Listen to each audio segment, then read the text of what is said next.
ফুলসুয়া মাদ্রাসা, যা বর্তমানে আমাদের চাঁদপুর জেলার মধ্যে সবচেয়ে বড় দ্বীনি প্রতিষ্ঠান।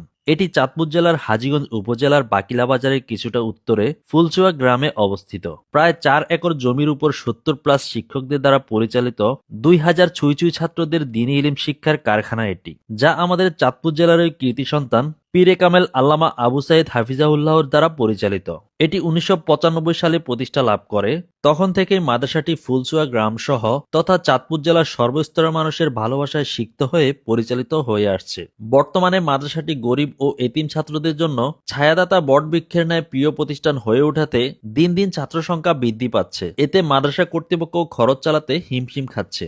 চাইলে আপনার মূল্যবান সম্পদের কিছু অংশ স্ক্রিনে দেওয়া নাম্বার অথবা ব্যাংক অ্যাকাউন্টে দিয়ে গরিব ও এতিম ছাত্রদের ইলমে দিন অর্জনের সহায়তা অংশগ্রহণ করতে পারেন, অথবা মাদ্রাসার নাম্বারে সরাসরি যোগাযোগ করতে পারেন। তো বন্ধুরা, ভিডিওটি কোত্থেকে দেখছেন তা অবশ্যই কমেন্ট বক্সে জানাবেন এবং ভিডিওটি শেয়ার দিয়ে অন্য ভাইকেও দেখার সুযোগ করে দিবেন। আজকের মতো এতটুকুই। আল্লাহ হাফেজ।